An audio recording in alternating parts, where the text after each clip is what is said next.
Well, if WrestleMania has taught me anything, again, is but two things, certainly. Is that A, I am thrilled to still be a wrestling fan after number of years. And two, or B, I hate these half-witted dumb idiots that are just... Tribalism is not healthy, people in the community. It's not, but it is what it is. WrestleMania, anyway, has come and gone. WrestleMania 40. By the way, for those who saw my AEW review yesterday, my apologies.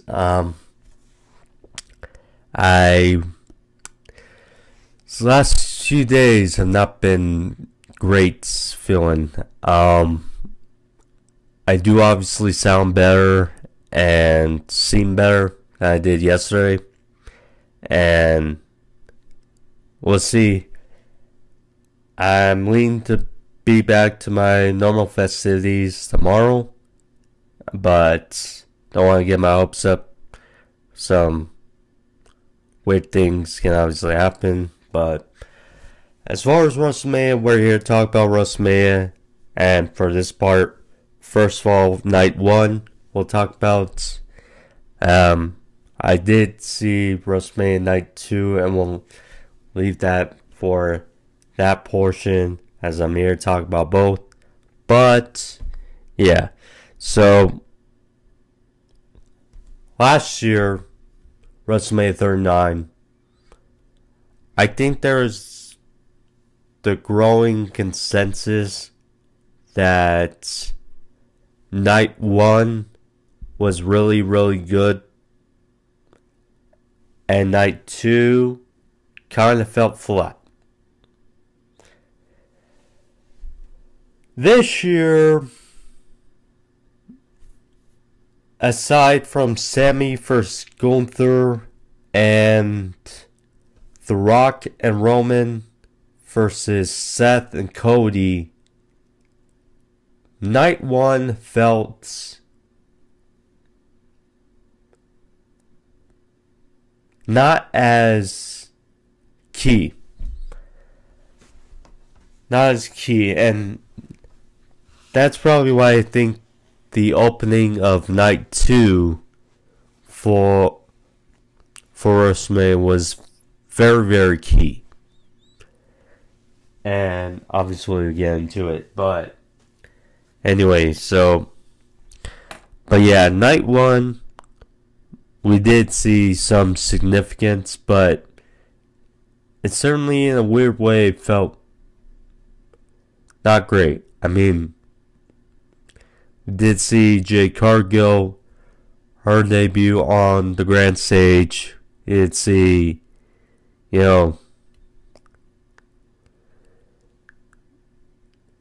Sami ending Gunther's reign, which I know a lot of people have mixed emotions about. But yeah, the big 6-pack ladder match, what I get into. So first I'll talk about the main event of night 1. So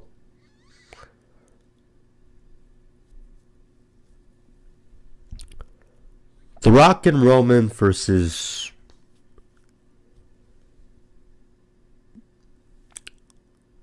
Cody and Seth. So first of all, very well done. Now, over 40 minutes, that unique. So, for those who don't know, for those who watched the Hall of Fame on Friday night, which I recommend you do, at least see Paul Heyman's speech, and then of course see the thing tribute to Bray Wyatt and etc. But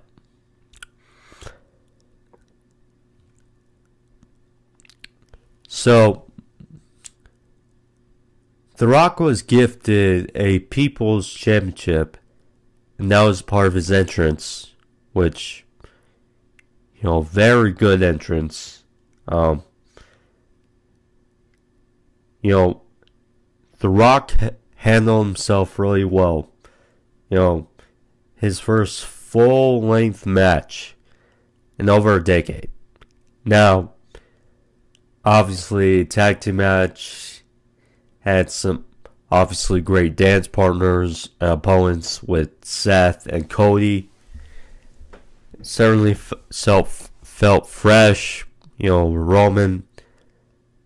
How would match fair considering with what's going down night 2? Drew versus Seth, Roman versus Cody.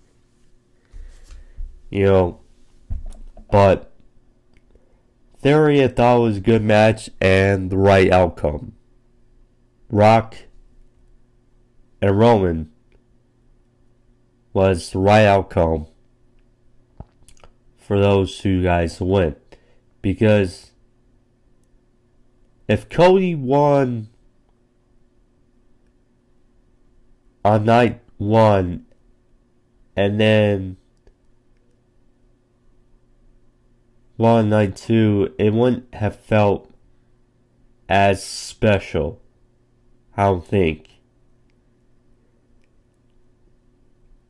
And one of the big talking points about last year and why he could get the job done was, not dealing with adversity. And to think okay, and not being bloodline rules, okay, it's just 1-1. Then it's it would have been more easy for Cody. Not saying first Roman is easy, but you get the point.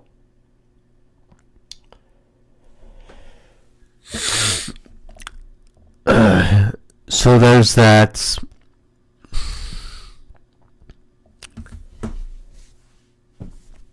Sami Zayn ended Gunther's long and illustrious title reign for the Intercontinental Championship.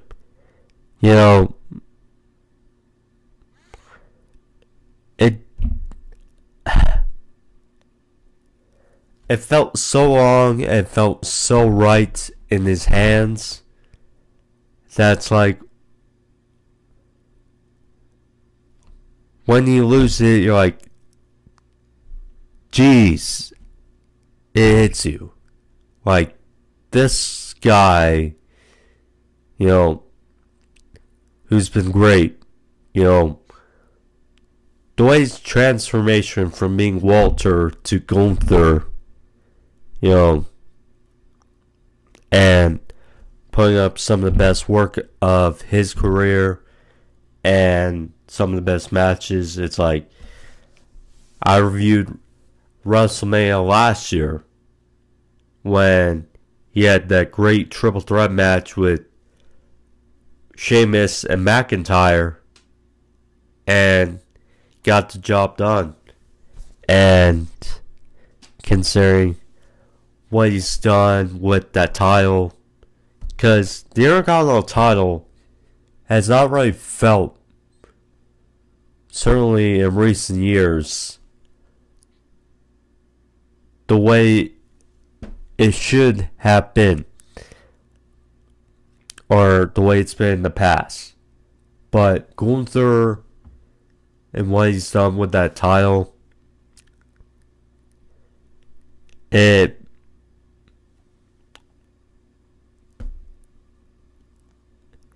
certainly great to see what that man did for that title,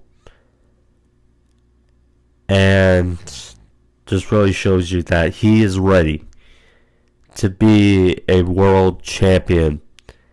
You know, just born and bred at the earliest opportunity. You know, it's going to be great. It's going to be great. Sami Zayn.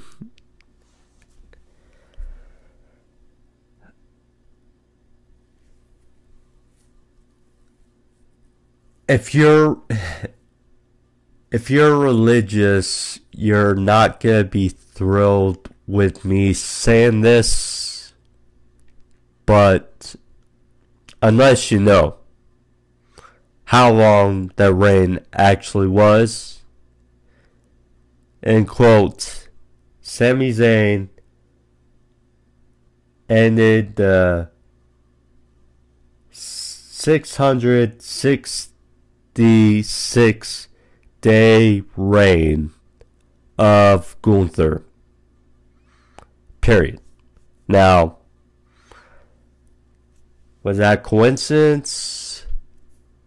You know, I'm sure conspiracy theories will be out there, you know,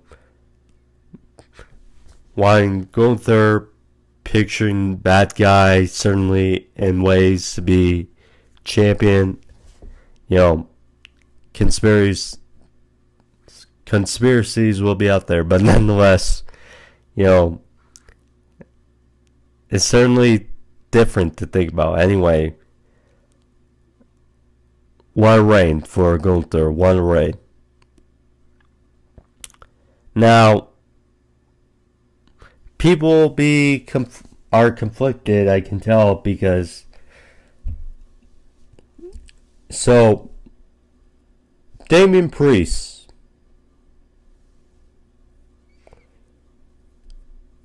we saw cash in to win the World Heavyweight Championship on night 2.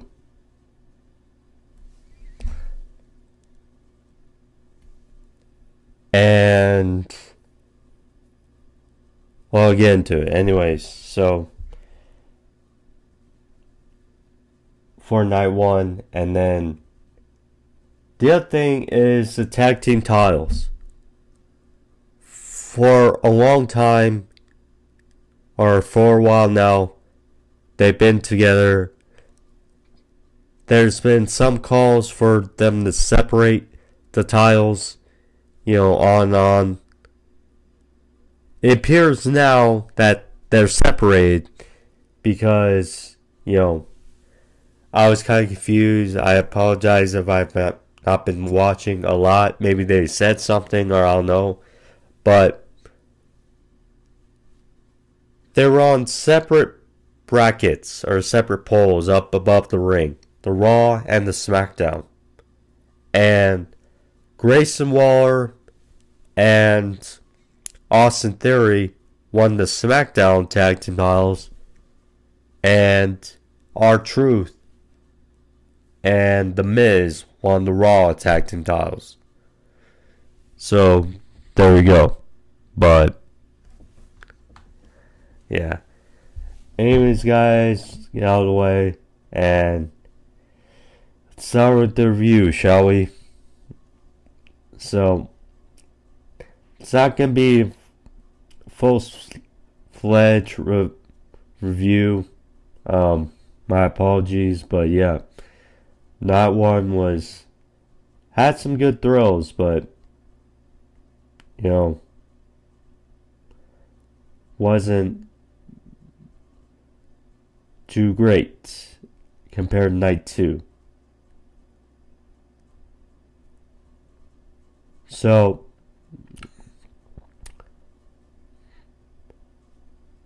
Becky Lynch versus Rhea Ripley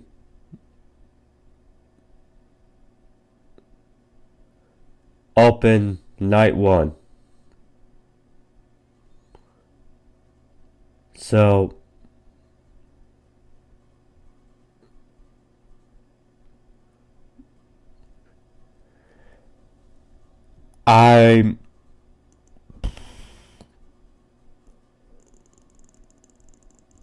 this is my guess.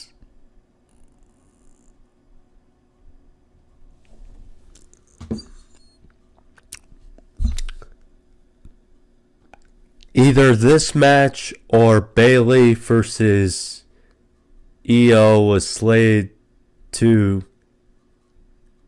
Now that I think about it, this match was probably slated to main event night 1 before Rock and Roman. And Cody and Seth was made official. Kind of unique that a tag team match has main event night 1 the last 2 years. Interesting. Main event, so match solid.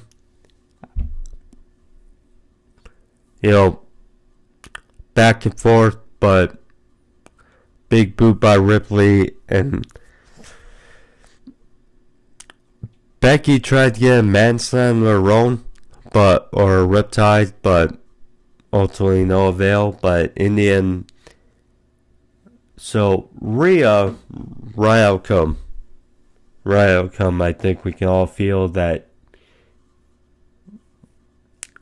with the job she's been doing the last year or so. I mean, ever since joining Judgment Day, she's been one of the mainstays and great parts of WWE. Period. And yeah. But Rhea won here with a Riptide. 1, 2, 3. And quote, Mommy opens up WrestleMania with a win. Night 1. So we got the 6-pack ladder match for the tag team titles. So yeah. I was not sure until it actually happened. But it happened. So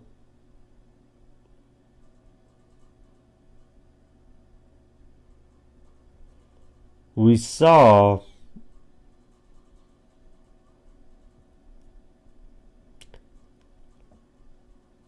it's actually funny. So saw a tweet that from Dave Meltzer, and Dave Meltzer's not had a great few weeks, I would say, without things that have been going. I don't know with his reporting, but either way, so he pointed a tweet out that said that Austin Theory and Grayson were not, put for this match, or even though they won or qualified, that they still want to be in this. I don't know. But ran in those guidelines, and then Grace War, I think, put out a tweet or something. Anyway, so it's kind of funny how the first thing we see really is then Grayson Waller and Austin Theory are the ones who win the Smackdown Tag Team Championship. A-Town Down Under are the new Smackdown Tag Team Champions. And this match had a few good spots, ladder matches. 12 guys in a ladder match. That's crazy. But had some good spots. Tyler Bate, showed off good amount of power or power, excuse me, with the ladder as airplane spin. But so Theory and Waller wound up climbing up the ladder and win the titles, and then it looked like they were trying to go for both titles, but then Waller got sent through a ladder, and that was a story rest away. So then, credit to Ciampa. Ciampa hit a devastating air raid crash from the top of the ladder onto Pete Dunne to the mat below, and I mean brutal spot.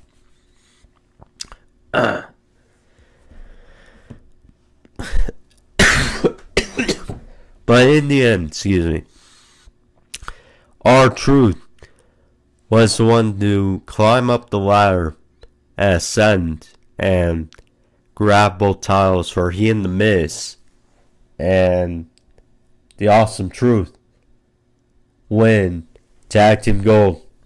So yeah, A-Town Down Under and the Awesome Truth are the new separate tag team champions.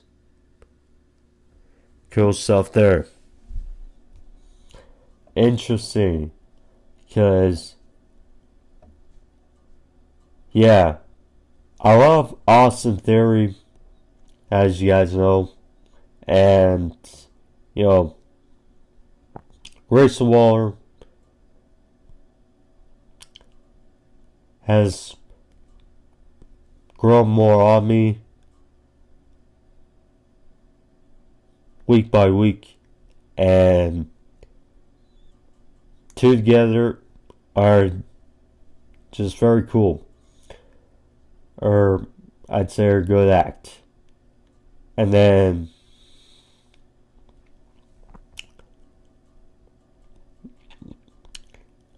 now this was a really good moment for R-Truth, you know, with the whole Judgment Day and the whole just what's been going on. So, you know, it was a great moment, and happy for R-Truth. Miz, give or take, but yeah, this was really R-Truth's, you know, I think they said it's first WrestleMania win, but yeah, this was good moment.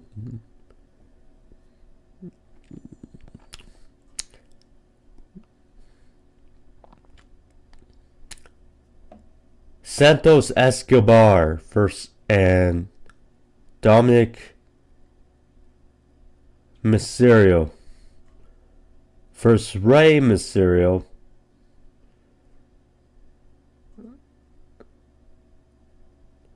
And Andrade. So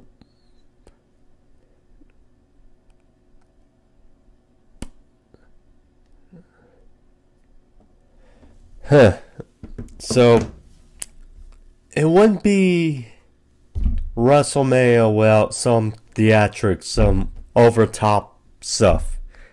And compared to WrestleMania main event with Cody Rhodes and Roman Reigns, which I'll get into, but to finish the match here, you know, decent match, you know, can already tell, you know, Carlito heel turn is coming, and it's going to be fun, but match is fine here. So we saw two masked guys, and of course, Lincoln Financial Field, you know, where the Philadelphia Eagles play, hint hint. So we get two guys in masks who end up attacking Dominik, Mysterio, and he and Santos are lined up, and Rey ends up hitting a 619 followed, or a double 619 followed with a splash from the top for the win. Turns out these two were current Philadelphia Eagles player Lane Johnson and now retired Philadelphia Eagles great legend and future Hall of Famer, which Lane Johnson is probably a future Hall of Famer in of itself, but Jason Kelce now soon will be in Canton. Either way, you get the point. They helped out Rey and Andrade got a WrestleMania victory. You know, a few months after his last match in AEW at World's End, and he is at WrestleMania getting a win. So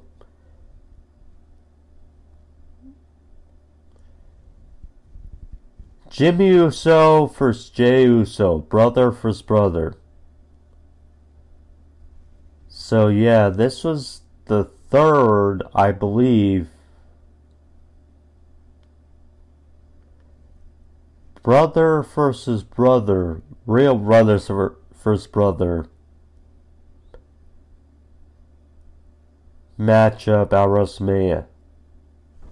Because at WrestleMania 10, we got Bret vs. Owen Hart. WrestleMania 25, we got Jeff Hardy versus Matt Hardy in that, you know, no holds barred like match, which was very, very good. Now we got Jimmy vs. Jey. And with all due respect, this is probably the worst of the three. I mean, geez. So, some good spots, you know, back and forth, but there's a point where, during this match, where I think people were like, so the Young Bucks get a lot of flack because people think, you know, they throw too many super kicks, and I'm not saying that this match was all super kicks. It was just a flurry at a point, but at some point during this match, it seemed like nothing but super kicks. Anyway, so Jey, right outcome, right person won with the USO Splash and got the win. This match, but I think people are kind of expecting a little more. Yeah. Any event. So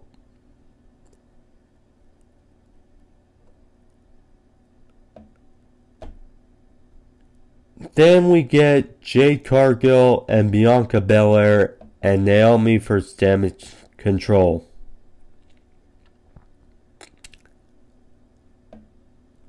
First off, let me say that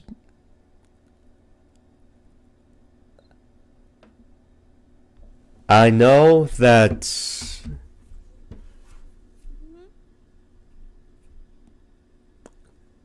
Jade Cargill is one that is meant to look like a star, but in the end, if you didn't think that Dakota Kai look, quote, better than Jade. That's, you get the point. You get the point. But either way, see, the thing about Jade is she's more bread and butter for WWE. And, you know, she made in an interview that, you know, she called AEW a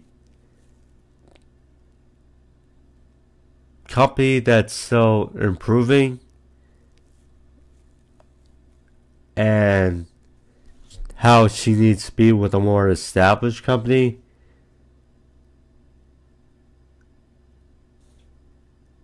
See, it's odd because at the end of the day,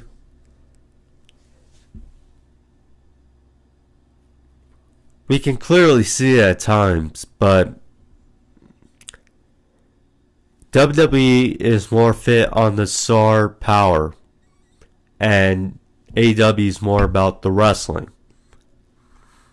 And we know that the biggest bump, or the biggest cheek, I can't talk, but biggest cheek in Jade Cargill's armor is the wrestling ability. That's what people are up on. And in this match, it was a trios match. She did get a fair amount of offense in. But I think the point is that, look, WWE is going to portray her as best they can, her as a star. And people can harp on her wrestling ability as much as we want. At the end of the day, we won't really know if, or we may not know if she's really improved, because of WWE's not really in that fashion of giving many minute women's matches. Their women's matches are fairly short in WWE most of the time. But and then Jade did look great. Like I said, she did have a fair amount of offense, and she ultimately got the pin. Hit Jade on Dakota Kai for the win. And yeah, she got a WrestleMania moment. Bianca was part of the winning group. Naomi, I mean, clearly those are two matches being built for the future.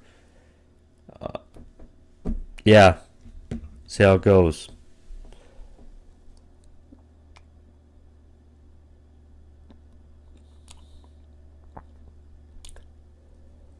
Sami Zayn versus Gunther. Clearly,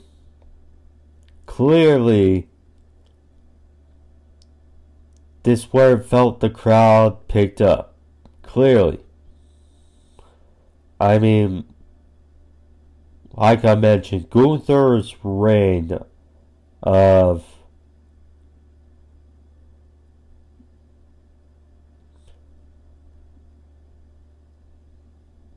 being almost 2 years. I mean, I don't know what's much to say, but, or I should say close to 2 years. Not really, not fairly close, but, or I should say not almost, but close in essence, because 365 times 2 would be about 730, so would have been, a little over 2 more months for Gunther. But either way, Gunther had a long reign and very rightful reign as the Intercontinental Champion. Now, with this outcome comes confliction for many reasons. So,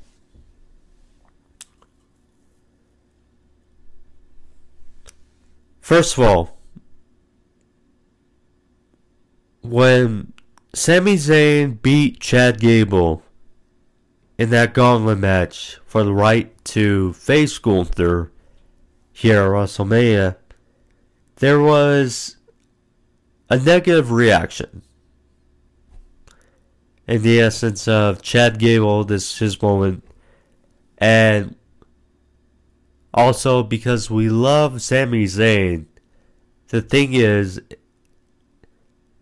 aside from that championship match versus Roman last year, it certainly felt like, or it certainly has felt like for years, that Sami Zayn has been in mid-card purgatory for the last number of years. And I think people have been waiting for him to push that essence. And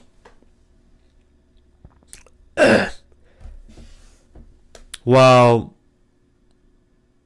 I'll talk about it when I talk about night 2, but you get the point, especially when I talk about it. But him being and throwing Gunther, I mean,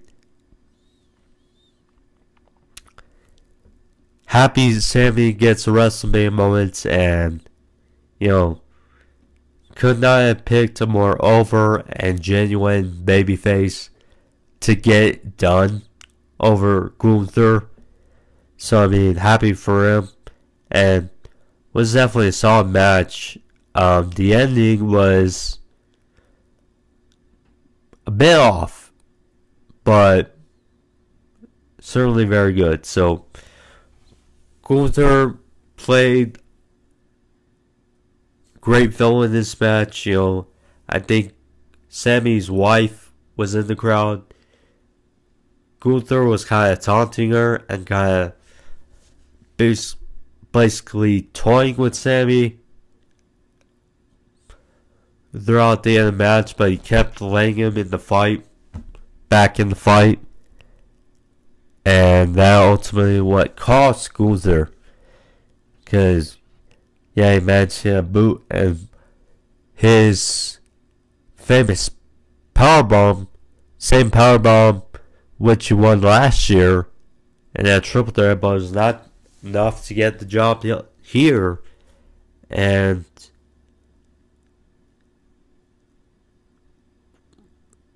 demise of Gunther, you know, by his own means.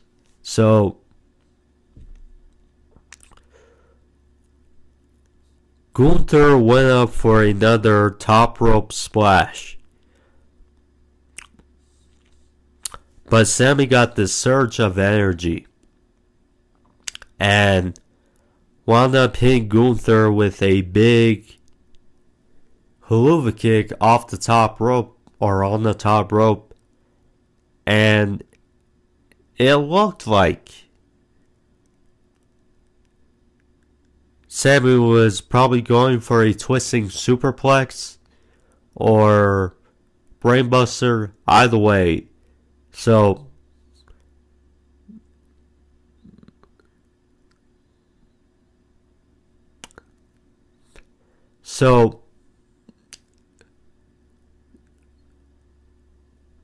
Sami ultimately dropped Gunther on his head on the turnbuckle, and that obviously rocked Gunther, and he had not one but two Helluva kicks, diving down on Gunther for the win.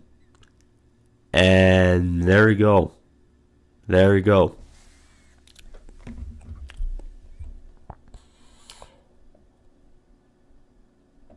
Sami Zayn gets done.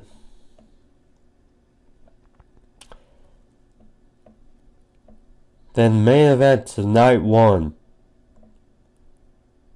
Cody Rhodes and Seth Rollins versus The Rock and Roman Reigns. Of course, Cody and Seth win. Then it's just Cody versus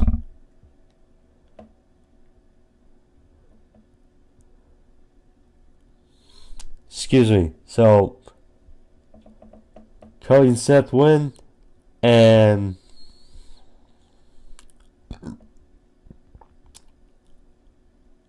then it becomes, mano a mano, Cody versus Roman. Rock and Roman win. Bloodline rules for night 2.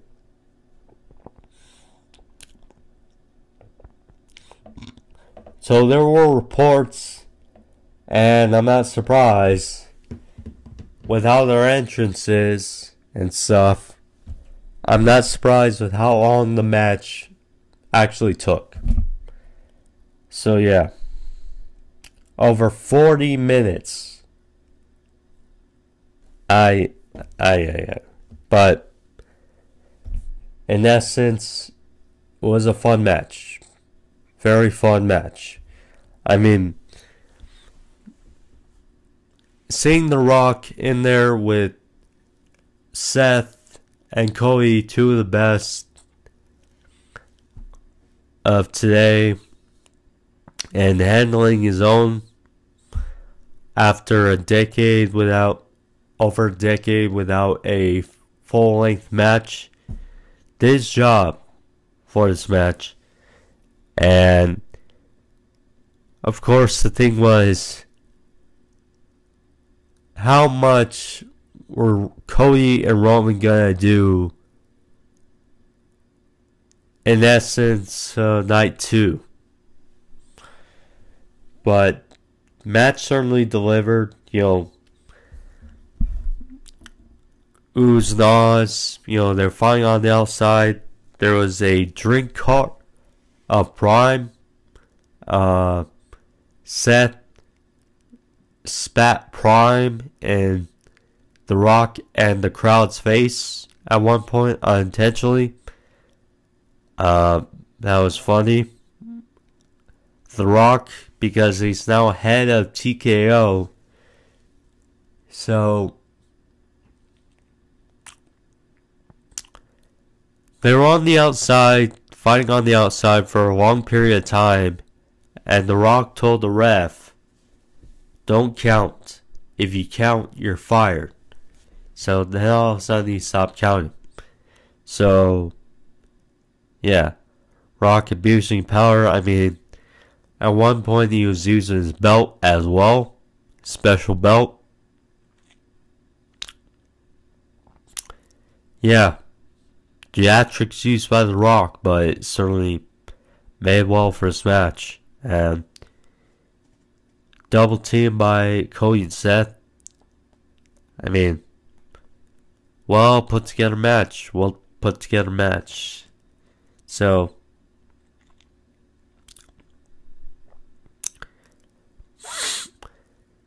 in the end, so again, right outcome, and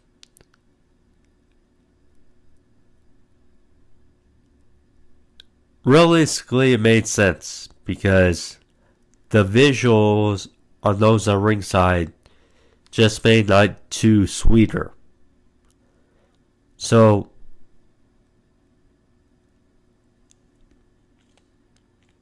Cody actually hit a rock bottom to The Rock through the announce table during the match. And then ultimately, in the end, so first go around, Rock went for a people's elbow, but Cody countered to a Cody cutter.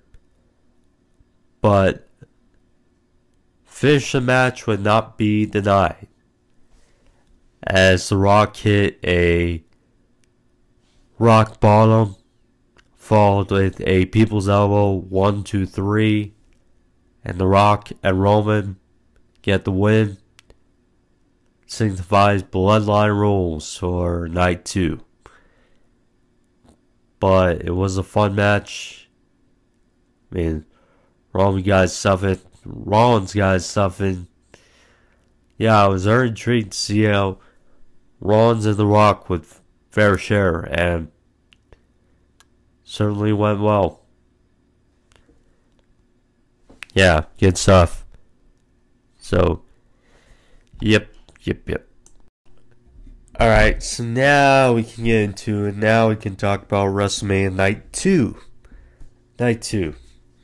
So, first off, by the way, one more thing about The Rock and Roman, Cody and Seth tag team match.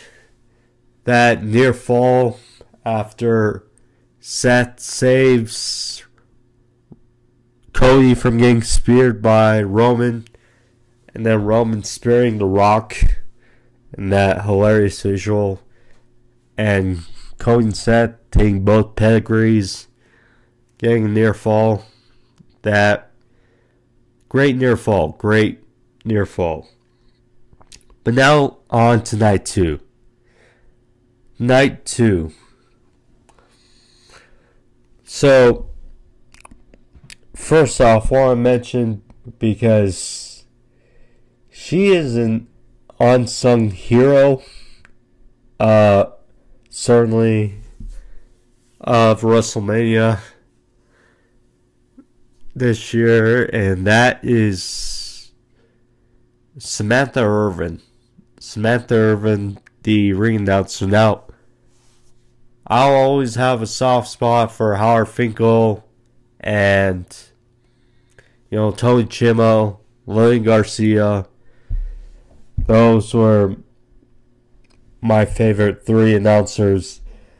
But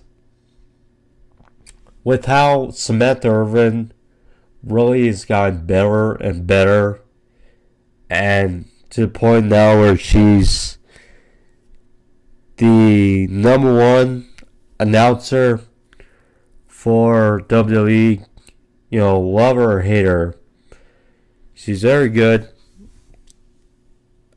I mean, there was that weird phase where it's like Justin Roberts was the main announcer, and then they tried to go with JoJo, and then Mike Rome did a nice job, and then the other guy for Smackdown, who was part of Shane McMahon's Best in the World gimmick really well. But Samantha Irvin, what she's done well. And yeah, it's almost intimidating how good she is at times, with how low or how broad she gets when announcing. But, hats off to her. Her emotion and stuff really helped, or depends who you are, but it certainly looked into the emotion of this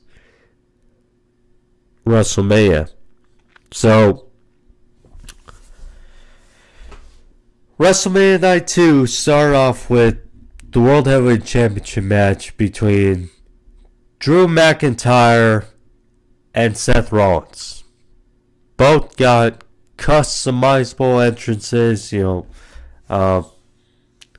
got almost a band or something playing for Drew, and then you got our old Scottish band in a way, bagpipes, and then you got some almost like a circus in a way of followers for Seth, because his entrance is, it's different, and with the entrance theme. It's like, ooh, oh. But yeah, I think we kind of knew where the chips were going to fall for this match. And, you know, with CM Punk on commentary, it was an interesting visual. What happened after. So,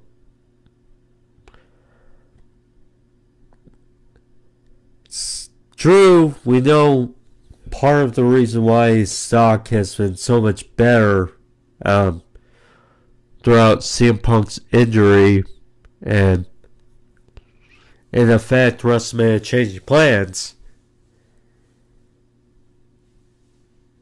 were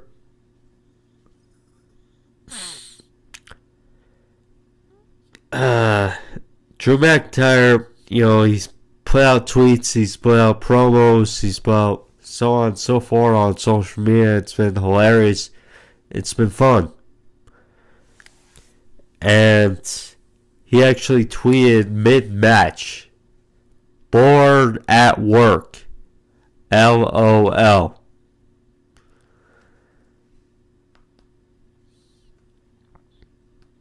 It's like he's literally saw him laying on the barricade. Yeah, funny. So then was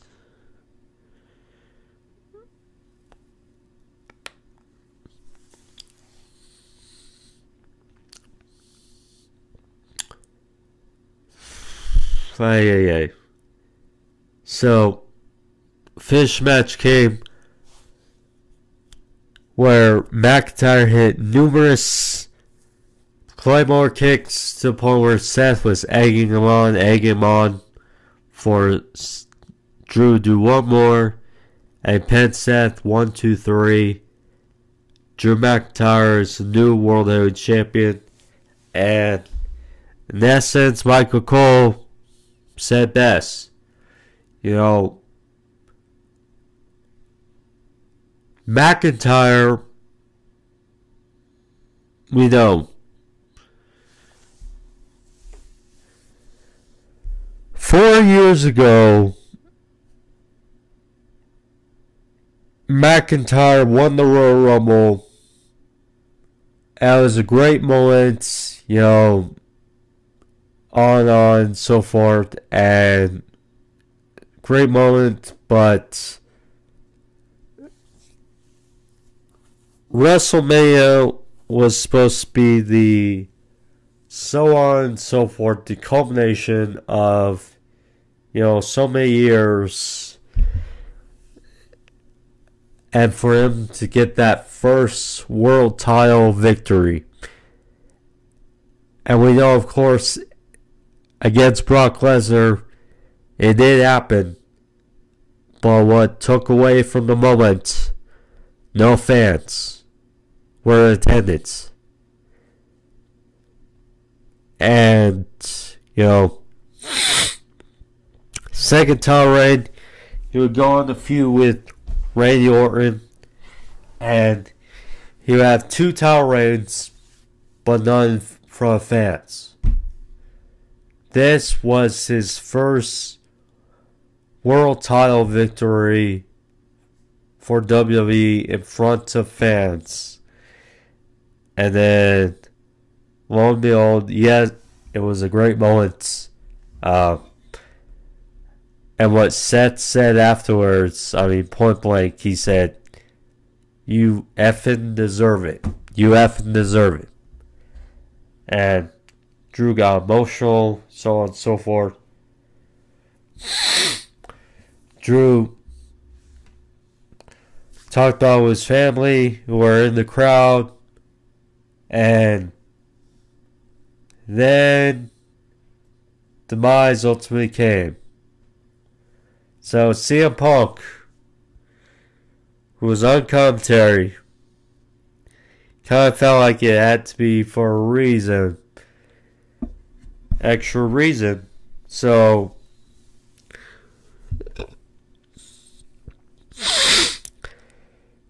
Drew was taunting Punk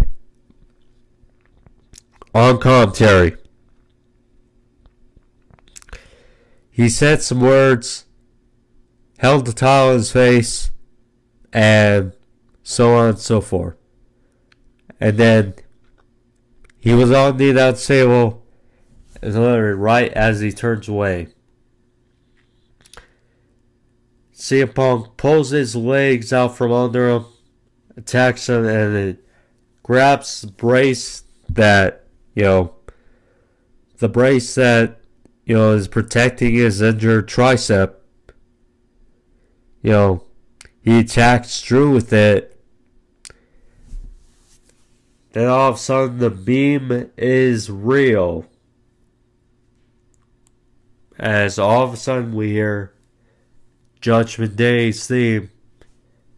Damian Priest, Senor Money in the Bank, strolls on about, runs down the ringside, wipes out Drew McIntyre over the head with the Money in the Bank briefcase, tells referees cashing in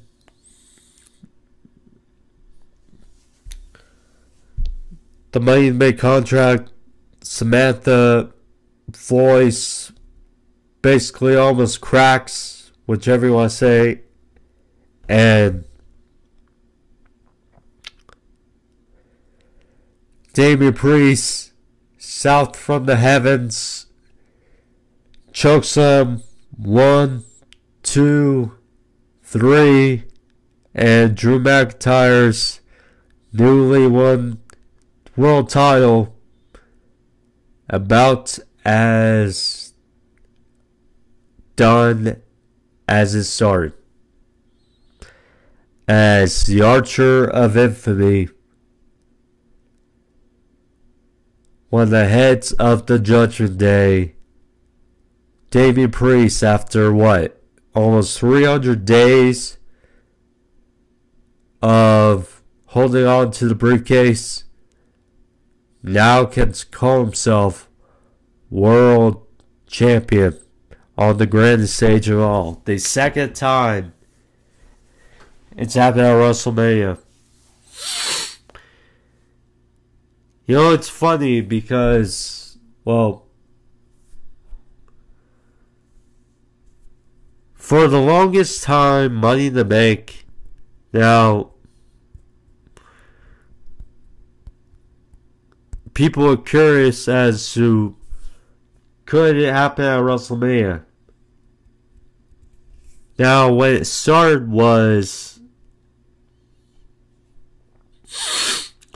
a year from WrestleMania to WrestleMania. Now, it's a little odd, and kind of wish they would change it back. But I guess in essence, it provides more freedom and more possibility, because if a guy takes it down to WrestleMania, then he has no choice but to catch it in, and it kind of ruins that bit of excitement.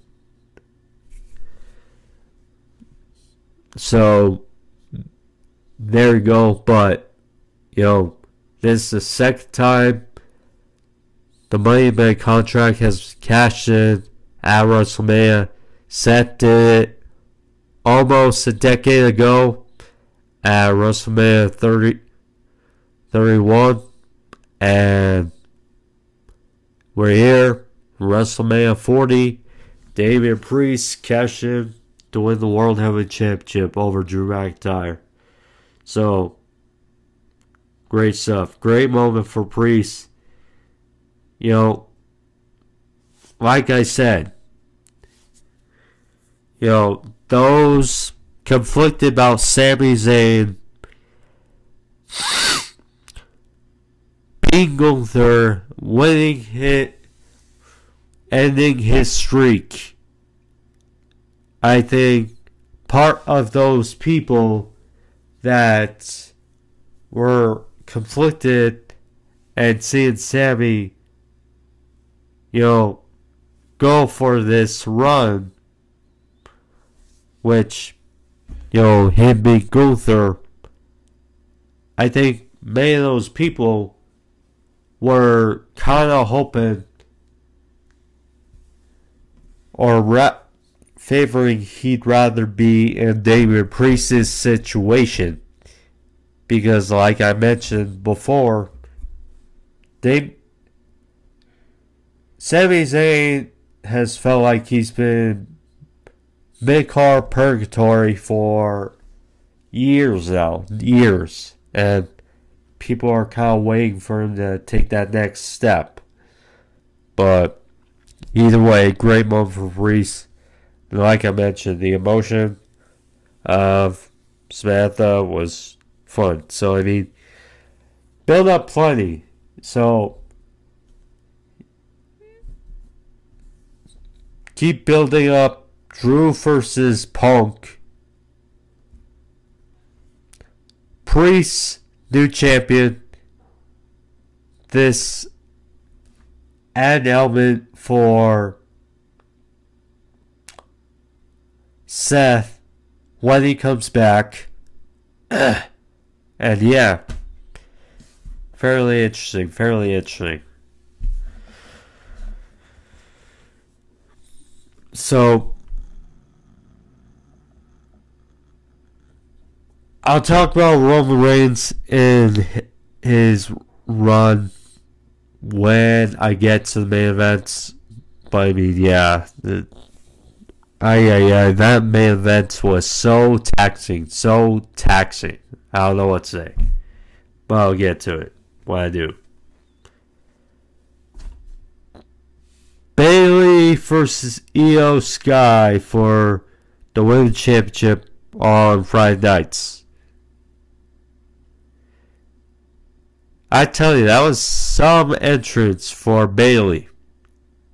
It's like, because her theme is very auric, very interesting. And it's like, it was kind of themed like Egyptian-like, and her like outfit, it was unique with colors, and yeah, it was cool. Against Io Sky, Bayley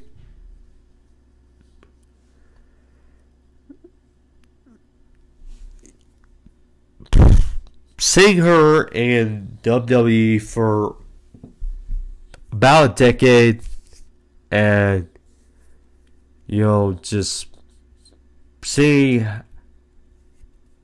how she was one of the people, or one of the women that really started the women's revolution or narrative evolution for women in WWE. One of the trendsetters about a decade ago. And seeing her now, in different aura, and how far she's come along, and her getting her moment of winning the Royal Rumble, and then having this great moment being Io Sky. 1, 2, 3, I tell you, not much better, not much heartwarming moments. Of course, besides the main events, but yeah, that was cool. That was fun. LA Knights versus AJ Styles. LA Knights, seeing them be more and more over is great, and it was very appropriate for him to have a match on the grand stage of Raw against dance partner, the caliber of AJ Styles. You know, Styles is on my Mount Rushmore of favorites I've watched all my time watching pro wrestling. You know, he was the main reason why I tuned in to TNA those early days when I was watching WWE and TNA in the same week for many, many weeks. He was the main reason. And then, of course, seeing Christian Cage come over, Kurt Angle, Joe was there, Prime Joe, I mean, Daniels, etc. Anyway, seeing Styles in his current run,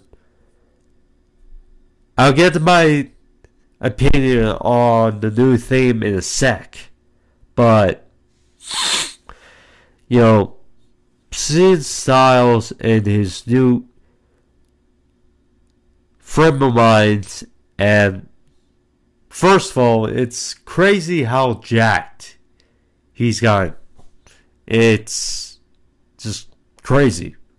I mean, it's like a whole different being, just all in all. And it's great to see. It's great to see. And him still doing some of the moves he's able to do. It's great to see. Now, that being said, because I did see an interview of him with one of arguably my favorite today, saying do interviews of pro wrestlers, athletes, etc. Chris Van Fleet. He talked about dressing rumors, and I didn't notice it, but they addressed reports that AJ was going to debut a new theme song for WrestleMania. Now, first you hear it and you're like, why? Because AJ's had the great DMX theme for, it's crazy to think about, but 8 years now? 8 years, because he debuted in WWE Royal Rumble 2016. It's crazy to think he's been there for 8 years. I mean, after years where it was like he was not going to be jumping to WWE. But it happened. Ay. So, anyway, so for those who didn't watch the interview, it was short but so great, and encourage you to see it. He said he wanted something darker to fit his gimmick more. And besides, he also said that his old theme is great. It's very good, but too good. And I don't think he said it, but probably too good for where he is right now. So, that being said, I was not a fan of what I listened to when I learned his entrance, and I would not be surprised if why AJ ran down the ramp, because you're like, I don't know if I want to bask in this theme right away, or I don't know. But either way, it was one more match between the crew. Bad blood. We saw that police segment where LA Knight attacked AJ Styles at his home. I mean, the attacks AJ Styles costing the Knight the chamber back in February. I mean, bad blood escalating towards this moment, and it's been fun. And we knew the right outcome was for LA Knight to get a win on the grand stage of all, and he pulled it off. Knight went for, or Styles went for a 450, but Knight got the knees up. Styles went for a phenomenal form, but Knight countered, hit the BFT, 1, 2, 3. Knight gets a big win over a worthy adversary, one of the best of all time, AJ Styles, at WrestleMania. Now, going forward, AJ Styles, well, AJ Styles is bulletproof. For LA Knight, it's now time for him to go up the pecking order and perhaps get some gold on LA Knight soon. We'll see.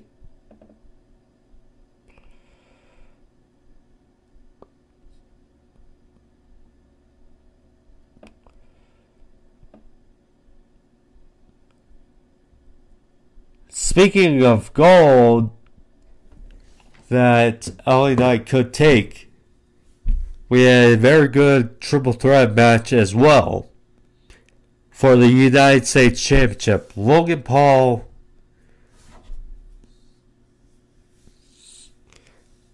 I think I'm finished with the point of being fascinated of every time I say his name.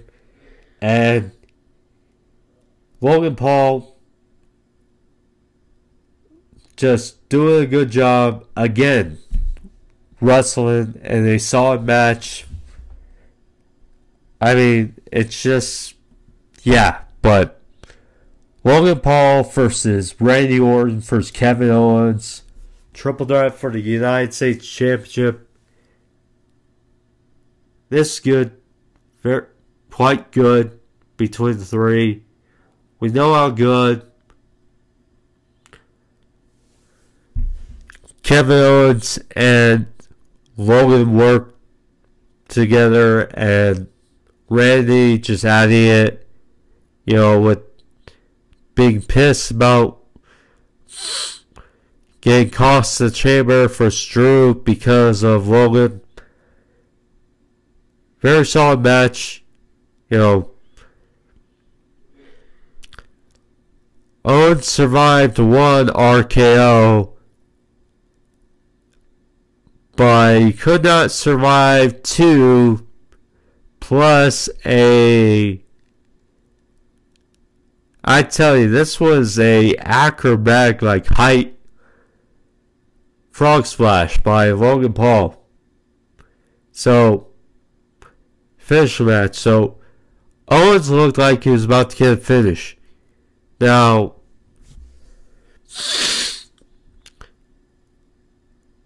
Randy said, I believe I saw somewhere online him saying where he was going to try to do an RKO or something different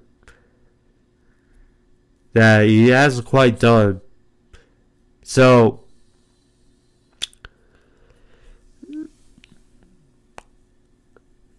anyway, so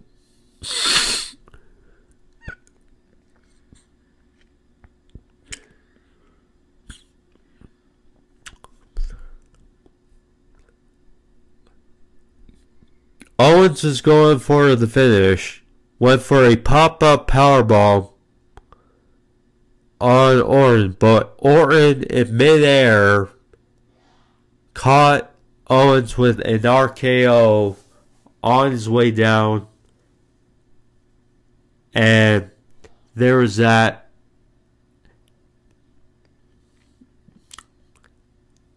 And Logan Paul and Randy, they were jockeying for position. In the end, Logan Paul threw Randy shoulder first in the turnbuckle, knocking him to the floor, followed with a big frog splash by Logan Paul on Kevin Owens for the win.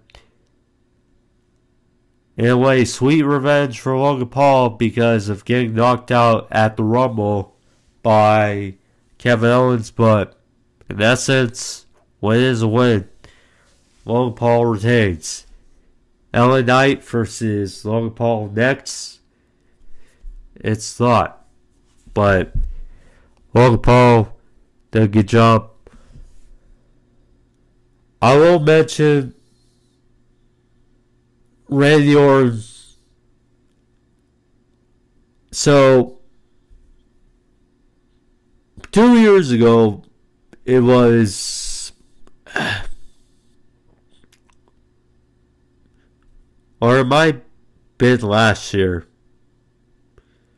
Logan Paul versus Seth, and it was what, KSI dressed as a Prime energy drink, and Paul did a frog splash to him through the table, where this time it was I Show Speed or someone. I mean, these influencers are kind of annoying these days, but anyway, so, and of course, because Prime, the logo was in the middle of the ring, it's the sponsor of WrestleMania. So, Speed got a hard kick in the solar plexus by Randy Orton, followed with an RKO on the announce desk. So, certainly felt his payday, I would say. But yeah, very good triple threat out of them three.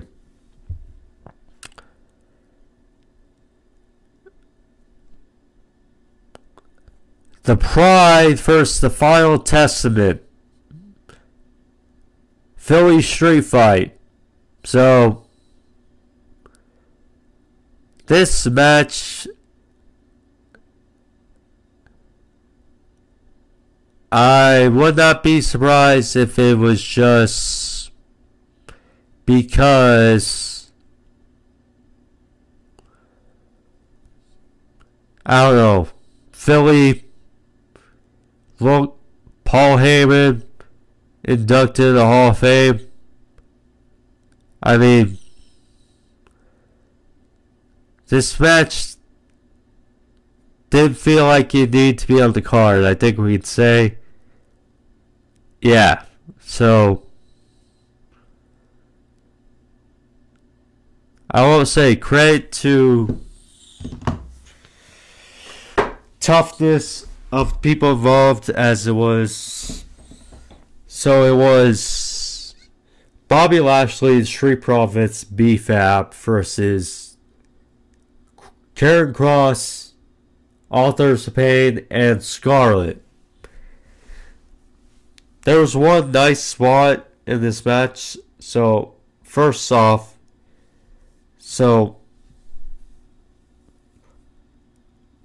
also, they had a special guest referee, Bubba Ray Dudley.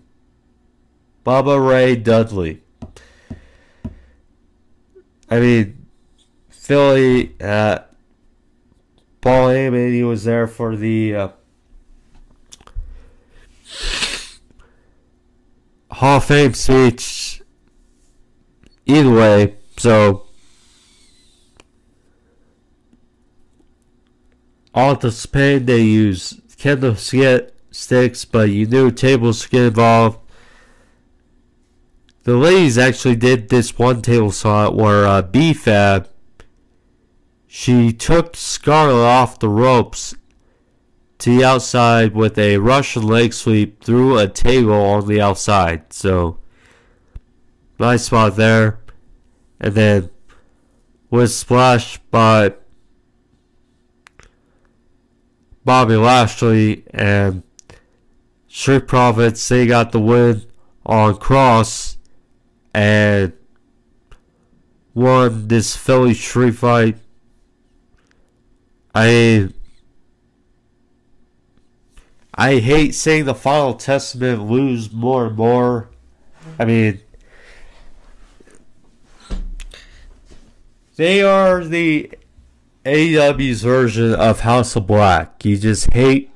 They are a great made-up faction. And you're just like, why you keep seeing them lose?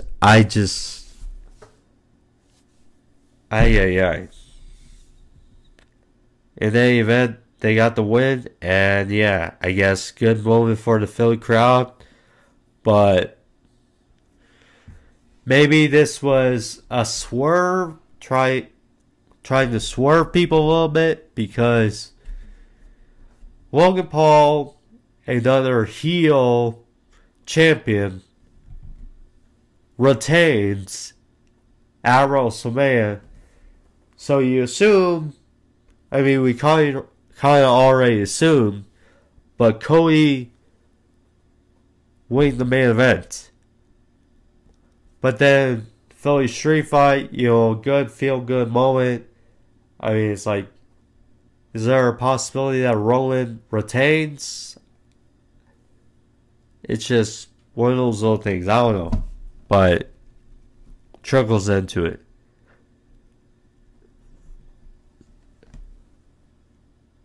So we get to the main event.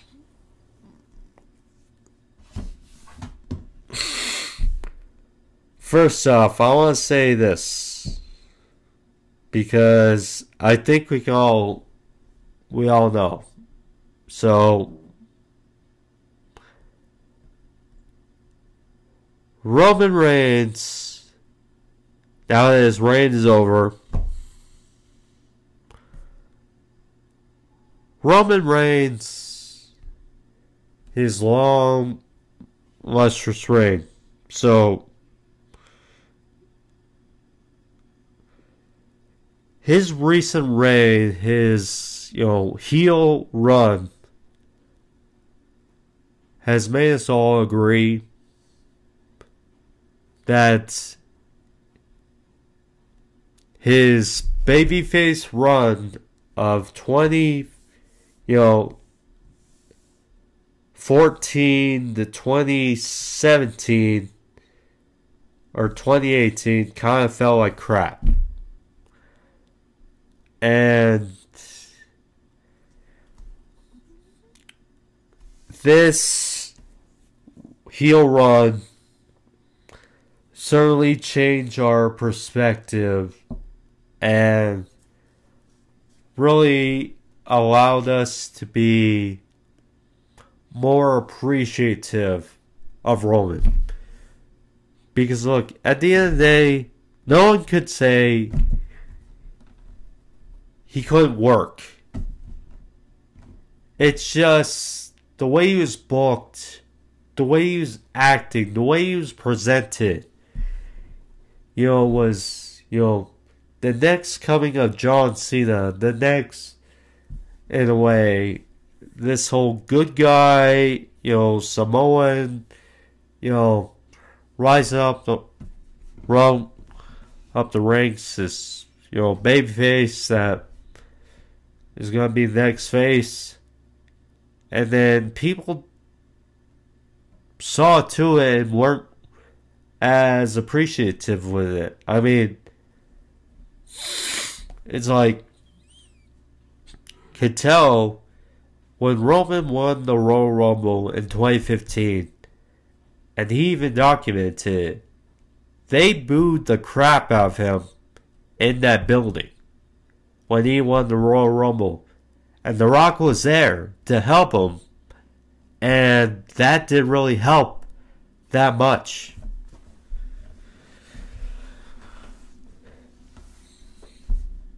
But then we got to a good match at WrestleMania with Rock, WrestleMania 31, and the right outcome was Seth cashing in the briefcase and walking out WWE Champion. That was the right outcome. So then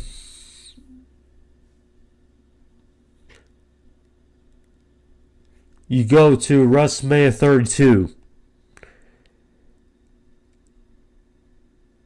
He has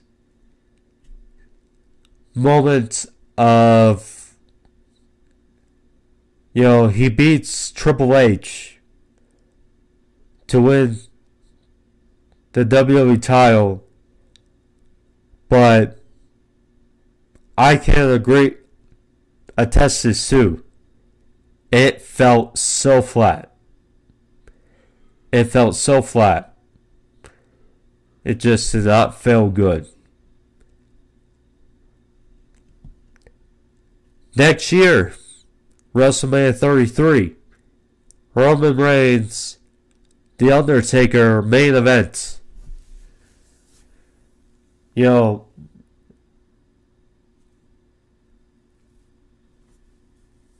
The finish of the match was being featured on Instagram Live, and I was wondering why, but I was like, what is going on? And is something gonna happen? And it just did not go well. The finish did not go great. And then they try to boast that Roman retired The Undertaker, and it just made him not look good. He got that bad treatment, post-WrestleMania treatment, and anyway, you get this. But now, what Roman did as a heel these last few years as champion, against the Usos during the pandemic, against Drew McIntyre, that great match at Survivor Series. Put up some good matches with Brock before they killed it. And then, good matches with Seth, good matches with Kevin Owens. So on and so forth. The Royal Rumble match was good. Last year for Cody, very good. Versus Edge and Daniel Bryan at WrestleMania 37. That was great. Yeah, but you get the meaning. So he was being properly booked. And yeah, now that his reign is over, just so happy. And yes, it was the right time for his reign to come to an end, but we're happy that it happened, and certainly was a resurgence of his career because it was much needed. So yeah, so this main event, very overbooked, especially towards the end, but I don't think people, including me, are going to complain that much. So, kind of figured with Bloodline rules, this is why Rock and Roman winning on night one was the right decision because this wouldn't have been legal. All this stuff happened and we're great for it. So Jimmy and Jay fought each other on night one. They would make themselves apparent on night two as Jay speared Jimmy off the stage area through some tables and basically ended both their nights. Yeah, that was one. So Roman and Cody both had very good entrances. That headgear that Cody was wearing. Anyway, so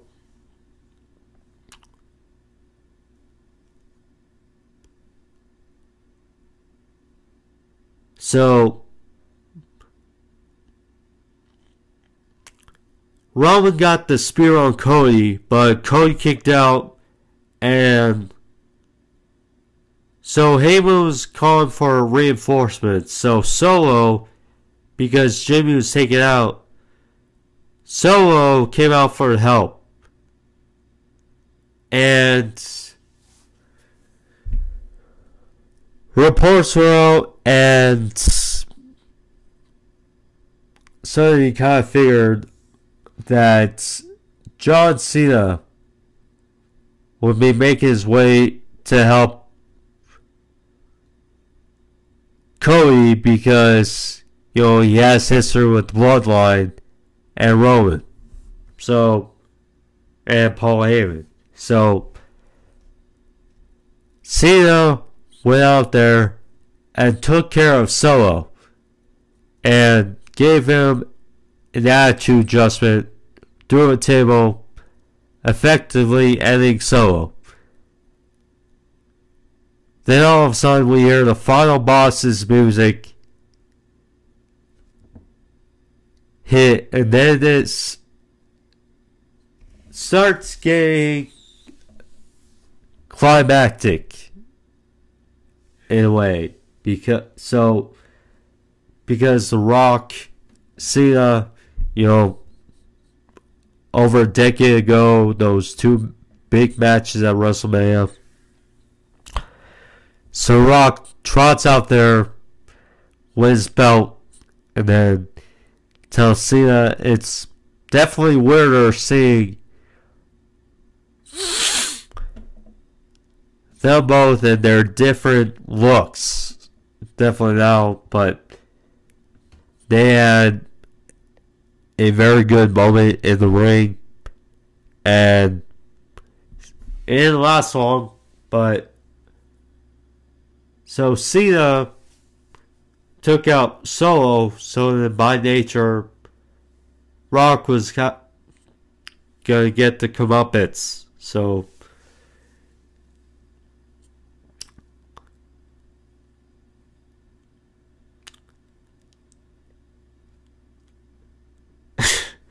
Rock hit a rock bomb onto Cena, so there was that. Then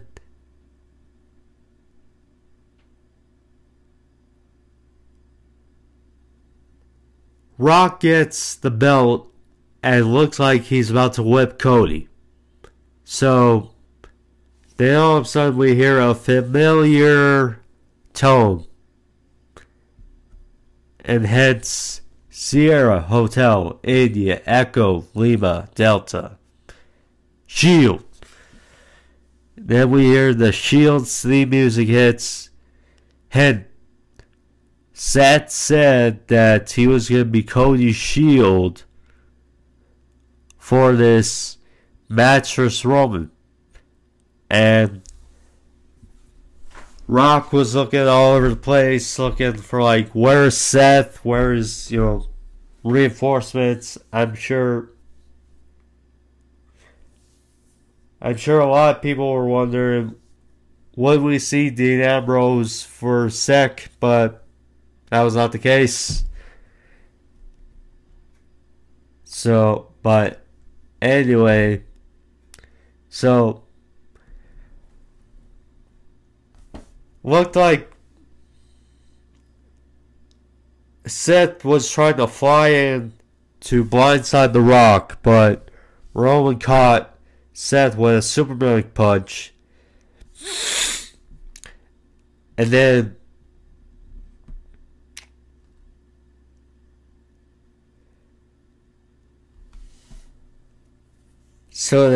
Rock looked at Mama Rose and he had the belt, like, watch this, watch as I basically whip your boy. So anyway, so making true his promise. So he tells Cody to get up, boy, and then all of a sudden, now we knew about Cena. There were rumors about Stone Cold. Obviously, that did not come to fruition, but who we did hear has much history with The Rock as well. Dong. Yes, The Undertaker. Aside from Shawn Michaels, Mr. WrestleMania, lights went out, lights went back on. The Undertaker appeared behind The Rock, gave him a emphatic chokeslam. Lights went back out, and he left. I did hate finding upon a video on social media that someone caught The Undertaker as he was running away. That's the unfortunate thing about social media. Even if you're not looking for something, something's gonna pop up. But anyway, that was interesting. So then,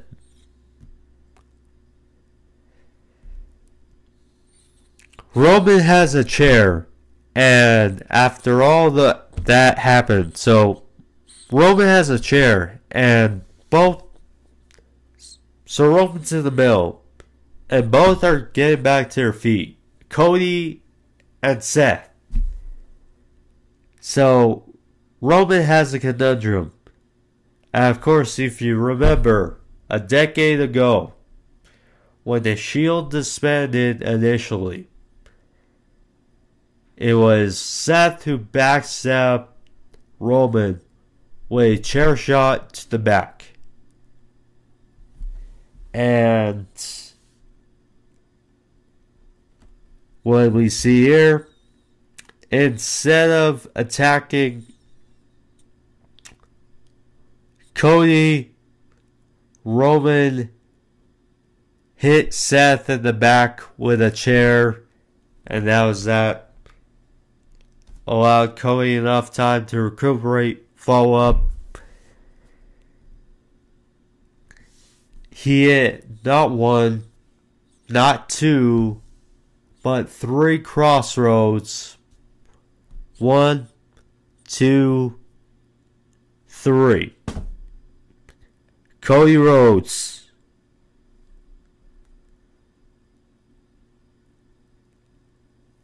Who is the son of a plumber, or, grandson of a plumber, what the phrase is, but Dusty's kid completes his story. Cody Rhodes, first time in his career, is WWE champion. WWE champion. And it was a great moment. Great moment. As, yeah. Samantha teared up while acknowledging Cody. It was a great moment. So, Cody, so LA Knight was out there, some other guys out there, his proverbial mentor, Randy Orton, he was out there.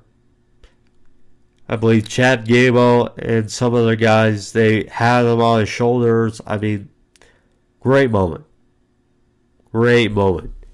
And then Mama Rhodes, his mother was in the ring, and he handed the title to his mother. Because for the first time, a Rhodes is WWE champion. That's how it goes. The story happened. He completed the story. Yeah, WrestleMania was fun. I don't know what else to say, but it was very good. Very, very good. Yeah. Last words. Not sure what else to say, but it was fun. Very fun. Now, recency bias is obviously a thing. People speculating, was this the greatest WrestleMania of all time? It's always tough, especially now, because these two partners, two-night WrestleManias, time together, and it's very long. So, I mean, I don't know. I mean, WrestleMania 17 and WrestleMania 19 have two soft spots in for me. I mean, WrestleMania 24 I loved, etc. But in any sense, it was very, very good, if not great. So, anyways, enjoy it. Thank you guys all. It was fun covering this. And yeah, I love this. Thank you guys all. See you guys next time. Obviously for AEW Dynamite and then Smackdown follow-up. As we'll see from the fall of WrestleMania. But this was fun. Thank you guys all. Leave a like. Thumbs up. See you guys all. And peace.